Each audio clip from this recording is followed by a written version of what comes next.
Et 9h moins le quart sur Sud Radio, on est ensemble jusqu'à 9h avec Arlette Chabot, avec Éric Revel qui nous ont rejoints et puis avec vous au 0826 300 300. Tenez, on va vous donner la parole pour commencer. On va parler notamment de ces tensions qu'on a perçues très clairement ces derniers jours entre la Première ministre Elisabeth Borne et le président Emmanuel Macron. On en parle tenez, avec Patrick qui nous appelle au 0826 300 300. Bonjour Patrick. Bonjour. Et bienvenue sur Sud Radio. Vous êtes donc avec Arlette Chabot et Éric Revel. Vous vouliez réagir à ce sujet ? Oui, disons que il n'y a rien de nouveau. Le patron, c'est Macron, de toute façon. Et les premiers ministres, ce sont des technocrates qui sont là pour exécuter des ordres. Comme dirait Sarkozy en parlant de Fillon, mon cher Premier ministre qui est un excellent collaborateur. Depuis les 5 ans, c'est les présidents qui gouvernent, les premiers ministres ne servent plus pratiquement à rien. Donc aujourd'hui, la guéguerre qu'il pourrait y avoir, c'est bien beau, c'est pour le médiatique, mais en réalité, il n'y a pas de guéguerre. C'est le patron qui décide ce qui doit se passer. Et le changement que les gens parlent qu'il pourra avoir, c'est un changement. Si on remet un technocrate, ça continuera. Puis si c'est un politique, il peut rien faire. De toute façon, dans 4 ans, Macron n'est plus là, donc ça va se gérer à la petite semaine. Là, maintenant, c'est plus. On est ailleurs. Voilà, on est ailleurs. Patrick, merci de nous avoir appelé 0826 300 300 sur Sud Radio. Très bonne journée à vous. On va faire réagir justement nos chroniqueurs, peut-être à commencer avec vous. Arlette Chabot, vous en parliez dans votre édito politique tout à l'heure. Elle a encore du pouvoir, Elisabeth Borne. En tout cas, elle fait entendre sa voix très clairement. En tout cas, elle s'arrange en croisant des journalistes. C'est jamais par hasard quand on croise des journalistes, surtout à Matignon. C'est plutôt qu'on leur demande de venir et pour discuter un peu. Donc il n'y a pas de hasard au coin de la rue. C'est pour faire entendre effectivement des différences. Laisser entendre qu'elle n'est pas tout à fait d'accord sur la méthode, puisqu'on parle beaucoup de méthode, notamment les relations avec les syndicats. Au fond, c'était le point fort d'Elisabeth Borne. C'est une techno, donc on pensait que le projet de loi serait beaucoup mieux ficelé qu'il l'a été. Donc ça, c'est une faute. En revanche, elle veut négocier, discuter. La négociation sociale, ça devait être aussi une marque de fabrique. Or, on voit bien que ça n'a pas marché, évidemment, avec les syndicats. Et vous vous rendez compte, il y a une semaine, après 1 heure de discussion avec l'intersyndicale, on faisait ouf à Matignon parce qu'effectivement, on avait réussi à passer le cap d'1 heure de rendez-vous, ce qui est quand même, c'est en dit long, effectivement, sur la rupture. Donc là, avec une série de petits messages, elle fait entendre qu'elle n'a pas les mêmes positions que le président de la République. Encore une fois, elle ne veut pas sortir à fond de la réforme des retraites pour se lancer sur d'autres sujets aussi vite. Elle veut de la considération pour les organisations syndicales, donc elle se démarque. Ça se voit, on le souligne, c'est pas dans les habitudes effectivement du fonctionnement de la Ve République, encore que les divergences Premier ministre-président, ça alimente combien de centaines de livres ou de documentaires sur notre belle République. Éric Revel, comment vous l'interprétez, vous, justement, cette volonté d'avoir, on va dire, une parole un peu discordante par rapport au président de la République? Ça fera peut-être un lien avec le sujet suivant sur l'autonomie de l'Europe. J'ai le sentiment qu'Elisabeth Borne essaie de s'autonomiser. Elle essaye d'avoir une certaine autonomie. Alors, ce qui est vrai, c'est que le couple de l'exécutif sous la Ve a toujours fonctionné. Patrick de Fréjus avait raison, avec un président tout-puissant et un Premier ministre collaborateur qui exécute. Mais ce qu'il faut aussi remarquer, c'est que la perte de valeur du Premier ministre ne tient pas seulement au fait qu'on est passé d'un septennat à un quinquennat. Elle tient aussi au fait, cette perte de valeur, que le Premier ministre n'est plus le chef de la majorité.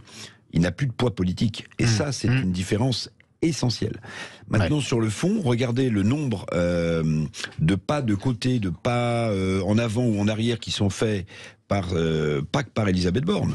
François Braun, ministre de la Santé, qui critique le président de la République en disant le président a reçu la Convention citoyenne sur la fin de vie à l'Élysée en disant qu'il y aura un projet de loi avant l'été, mais François Braun, dont la plupart des gens ignorent qu'il est ministre de la Santé, dans une interview, il n'en a pas donné beaucoup depuis qu'il est rue de Ségur, il dit non, il faut être plus prudent que ça. Donc, il critique l'autorité du président de la République. Olivier Véran, le porte-parole, qui se sentirait des ambitions présidentielles, si j'ai bien lu dans le Parisien. Mais attendez, ça parle absolument dans tous les sens, me semble-t-il. Donc le chef de l'État était en Chine, maintenant il va aux Pays-Bas, il aime beaucoup les visites d'État, chère Arlette Chabot, le président de la République. Il faudrait aussi qu'il aime beaucoup les visites en France. pour connaître plus les Français. Moi, je pense que ça l'intéresse pas, qu'il est maintenant ailleurs, comme le disait Patrick de Fréjus, et que tout ça nous donne 4 années qui vont être challengées. Bon, on a l'impression, Arlette, qu'au final, il a la volonté de passer à autre chose, de montrer que la réforme des retraites s'est passée, justement, à travers ses déplacements, ses voyages à l'étranger, mais au final, ça ne trompe personne, quoi. L'année 2023, disait-on au gouvernement depuis le mois de septembre dernier, ça doit être l'année des grandes réformes, des grands chantiers, parce que 2024, entre les élections européennes et les Jeux Olympiques, l'année française sera totalement bouclée. Donc, les réformes difficiles et dures, on doit les faire en 2023. Alors, en ce qui concerne celle des retraites, on ne sait pas si elle sera terminée vendredi après la décision du Conseil constitutionnel, ou bien si l'ouverture d'une possibilité de référendum va permettre de continuer le feuilleton retraite jusqu'au moins pendant 9 mois, et si ce n'est une bonne année. Donc là, dans ce cas, ce n'est pas fini. Mais pour après cet épisode et la manière dont il va se terminer, où il s'est déroulé déjà, ça sera difficile de continuer à réformer pour le président de la République. Alors il y a dans les tuyaux, on le sait, les institutions, il y a les grands chantiers, l'hôpital, l'école, il y a la fin de vie dont parlait mon camarade Éric à propos du ministre de la Santé. Mais tout ça fait quand même un emploi du temps très très contraint dans un pays qui, Elisabeth Borne le dit, a besoin d'apaisement, c'est-à-dire qui a besoin de souffler. C'était le mot qu'elle utilisait, effectivement. Bon, la question de l'autonomie, justement, d'Elisabeth Borne par bon président de la République, on va passer à les questions de l'autonomie, finalement, de l'Union européenne face à la Chine, face aux États-Unis. C'est ce qu'a déclaré Emmanuel Macron au journal Les Échos, avec ce terme d'autonomie répété à 9 reprises. Tenez, on en parle avec Pierre, qui est au standard avec nous, 0826 300 300. Bonjour Pierre, bienvenue. Bonjour. Vous vouliez réagir à ce sujet, je crois, Pierre. Oui, je crois que M. Macron aimerait être un jour président de l'Europe et il est évident qu'il y croit à cette autonomie.